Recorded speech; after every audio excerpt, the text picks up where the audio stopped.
Dictator Parvez Musharraf ने पाकिस्तान का इक़्तिदार छोड़ा, बहुत बड़ा जुल्म हुआ। 60 सालों का जो कर्जा था 6000 करोड़ रुपया था। जमहूरियत आई मुल्क में माशाल्लाह, 5 साल गुजरे, कर्जा 13000 करोड़ पे चला गया। जमहूरियत को कोई खतरा नहीं हुआ। फिर 5 साल गुजरे, कर्जा 28000 करोड़ पे चला गया। जमहूरियत को कोई खतरा नहीं। मुशर्रफ दौर में पाकिस्तान पर 6000 अरब रुपए कर्जा था। जमहूरियत आई तो कर्जा 28000 अरब तक पहुंच गया। करप्ट लोगों पर हाथ डालो तो जमहूरियत खतरे में पड़ जाती है। वजीर इत्तलात फवाद चौधरी लाहौर में तकरीब से खिताब, कहा IMF से 8 अरब डॉलर ले रहे हैं और वापस भी करेंगे।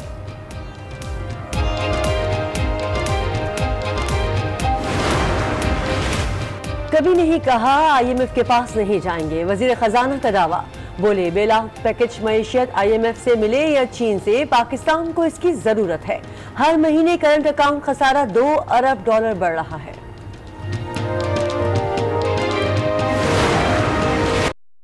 बाहर के मुल्कों में स्विट्जरलैंड, यूरोप साफ है, वहाँ कोई गंदगी नहीं है, और हम दिन ब दिन अपने मुल्क में गंदगी फेंकते हैं, दरियाओं को हम पलूट करते हैं। इंशाल्लाह 5 साल के बाद वो पाकिस्तान बनेगा कि जब आप यूरोप जाएंगे और वापस आएंगे तो इंशाल्लाह ये यूरोप से ज्यादा साफ हमें नजर आएगा।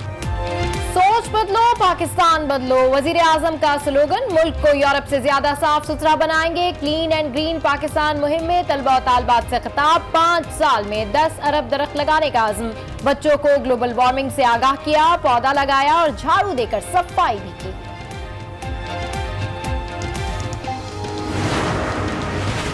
कराची में भी क्लीन एंड ग्रीन पाकिस्तान मुहिम सदर मुमलिकत ने इफ्तिताह किया।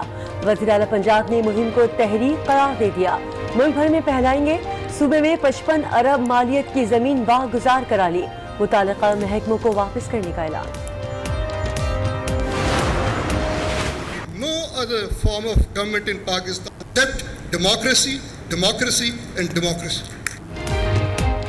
मुल्क में जमहूरियत के सिवा किसी निजाम की इजाजत नहीं दे सकते। चीफ जस्टिस का पैगाम। पहला अस्कुद नोटिस आसमा जहांगीर के कहने पर लिया। उन्होंने हमेशा कानून की बालादस्ती जद्दोजहद की। उनका नजरिया आज भी जिंदा है। मरहूम कानूनदान को खिराज अकीदत। ज़िमनी इलेक्शन का मैदान सज गया। 35 हल्कों में वोटिंग कल होगी। इंतखाबी सामान की तरसील जारी।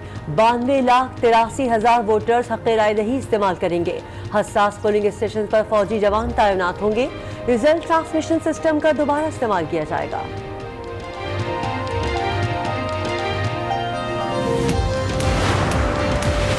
कराची में पुलिस के हाथों एक शख्स की मुबैना हलाकत। गुलाम सरवर पर शहरी के तशद्दुद की वीडियो आज न्यूज़ ने हासिल कर ली। बुरसा का पुलिस पर रिश्वत मांगने का इल्जाम। अस्पताल के बाहर धरना दे दिया। गुलाम सरवर पर मोबाइल चोरी का इल्जाम था।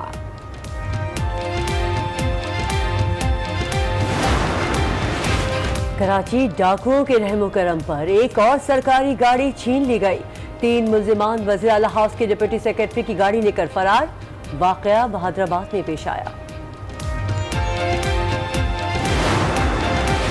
कराची में स्ट्रीट क्राइम्स रोकने के लिए वॉच फोर्स मैदान में आ गई। 1870 एहलकार तैनात। 80 मोटरसाइकिलें भी फराम की गई हैं। टोलियों की शक्ल में 8-8 घंटे ड्यूटी देंगे। सियालकोट का शहरी भी रातों रात अमीर हो गया। अकाउंट से करोड़ों रुपए की ट्रांजैक्शन। बैंक ने अकाउंट के गलत इस्तेमाल का तस्दीकी लेटर जारी कर दिया। FIA को दरख्वास्त दी मगर कार्रवाई नहीं हुई। नौजवान का शिकवा।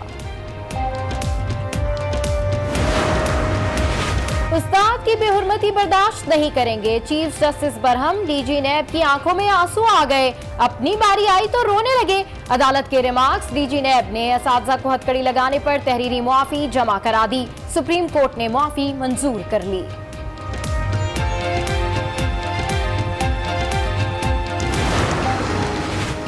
सानह आर्मी पब्लिक स्कूल की तहकीकात के लिए कमीशन कायम। जस्टिस मोहम्मद इब्राहिम खान कमीशन की सरबराही करेंगे। चीफ जस्टिस पाकिस्तान ने इंक्वायरी कमीशन बनाने का हुक्म दिया था।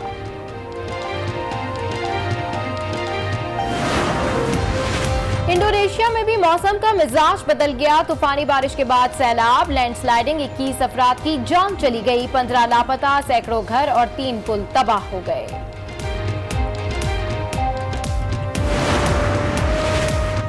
सहाफ़ी जमाल को सऊदी कौंसल खाने में तशद्दुद के बाद कत्ल किया गया। ऑडियो और वीडियो शवाहिद मौजूद हैं। तुर्क हुक्काम का दावा, सऊदी हुकूमत ने इल्ज़ामात मुस्तरद कर दिए। अक़वाम मुत्तहिदा ने हक़ाइक़ सामने लाने का मुतालबा कर दिया।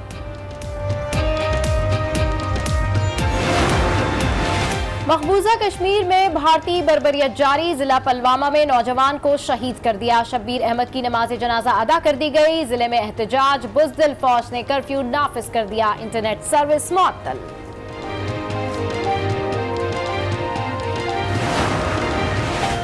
ऑस्ट्रेलिया के खिलाफ दूसरे टेस्ट की तैयारी, कमजोरियां दूर करने की जरूरत है।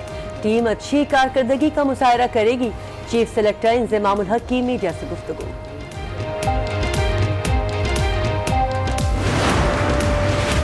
पीसीबी के चेयरमैन एहसान मानी की वजीर आजम से मुलाकात। क्रिकेट बोर्ड में एमडी की तैनाती की तजवीज पर मुशावरत। आईसीसी के आइंदा इजलास में शिरकत के हवाले से एजेंडे पर गौर।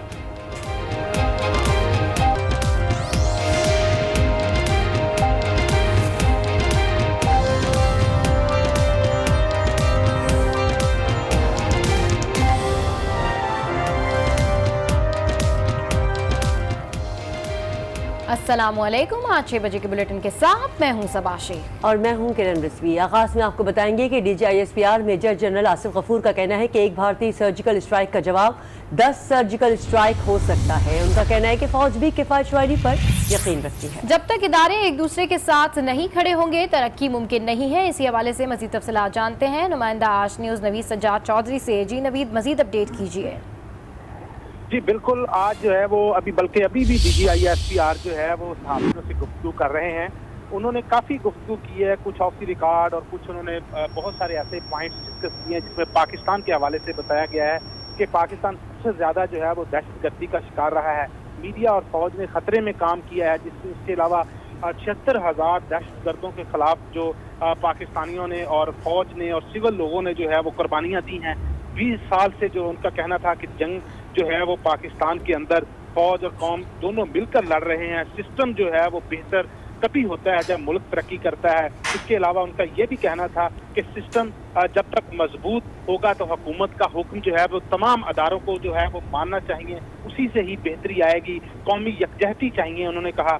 इसके अलावा उन्होंने ये भी कहा कि फौज दहशतगर्दों से लड़ रही है, जबकि ये काम पुलिस का था। पुलिस को फाल बनाने के लिए इस्लाहात और तरमीमी बिल लाने चाहिए। मदरसे मसला नहीं है, लेकिन सिलेबस प्रॉब्लम है। हर मसले के लिए पीछे फौज नहीं होती। जिस तरीके से फौज को घसीटा जाता है, फौज को इन्वॉल्व किया जाता है। और नवीद, साबिक सदर परवेज मुशर्रफ के हवाले से क्या कहा DGISPR ने? उन्होंने इस पे भी बात करते हुए यही कहा कि साबका आर्मी चीफ मुल्क से बाहर वो फौज की रजामंदी से नहीं है। हुकूमत ने उनको जो है एज ए सिविल, क्योंकि वो जब वो सदर बने थे, वो प्रेसिडेंट बने थे, तो वो जनरल नहीं थे, तो उस हवाले से सियासी चीज़ों को मद्देनजर रखते हुए उनको बाहर भेजा। बाकी जर्नल जो पाकिस्तान में है, हमारी उनमें तकरीबन जो जनरल रिटायर्ड हुए हैं वो तमाम के तमाम पाकिस्तान में मौजूद हैं। और जनरल रहील शरीफ के हवाले से जब उनसे सवालात पूछे गए तो उन्होंने कहना था कि वो भी हुकूमत और सरकारी इजाज़तनामे से ही दुनिया में इस वक्त जहाँ पे वो कर रहे हैं या जहाँ पर वो जॉब कर रहे हैं तो वो पाकिस्तान की रजामंदी, इदारों की रजामंदी से ही गए हैं। अलबत्ता उनका दूसरे हवाले से, इंडिया के हवाले से भी उनका कहना था कि अजली दुश्मन रहा है और जो भी वो वार करता है सर्जिकल स्ट्राइक के हवाले से अफवाहें उड़ाते हैं, तो उसके नवीद सज्जाद अपडेट करें। आपका शुक्रिया। और अभी आपको बताएं कि चारसद्दा के डिस्ट्रिक्ट हेडक्वार्टर्स अस्पताल में डॉक्टर्स की मुबैना गफलत से 10 साला बच्चा जाँ बहक हो गया। लवाहिकीन ने बच्चे की लाश सड़क पर रखकर एहतजाज किया।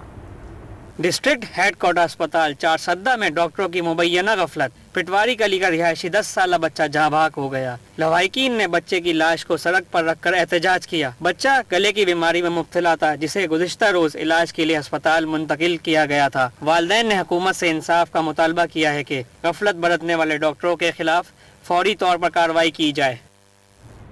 साबिक वज़ीर ख़ज़ाना इसाक डार की वतन वापसी के समाअत के लिए मुक़र्रर कर दिया गया। चीफ जस्टिस साकिब निसार की सरबराही में 3 रुकनी बेंच मंगल को समाअत करेगा। अहम खबर दे रहे हैं आप। साबिक वज़ीर ख़ज़ाना इसाक डार की वतन वापसी के समाअत के लिए मुक़र्रर कर दिया गया है और चीफ जस्टिस साकिब निसार की सरबराही में इस हवाले से 3 रुकनी बेंच मंगल को समाअत भी करेगा। अहम तरीन खबर दे रहे हैं आपको, इसहाक डार वतन वापसी केस की समाअत अब मंगल को होगी। साबिक वज़ीर ख़जाना इसहाक डार की वतन वापसी केस समाअत के लिए मुकर्रर किया गया है और इसहाक डार वतन वापसी केस की समाअत मंगल को होगी। चीफ जस्टिस साकिब निसार की सरबराही में 3 रुकनी बेंच मंगल को समाअत करेगा। आगे बढ़ते हैं, आपको बताएं कि चीफ जस्टिस साकिब निसार ने सब इंस्पेक्टर पर वकला के तशद्दुद के मुकदमे में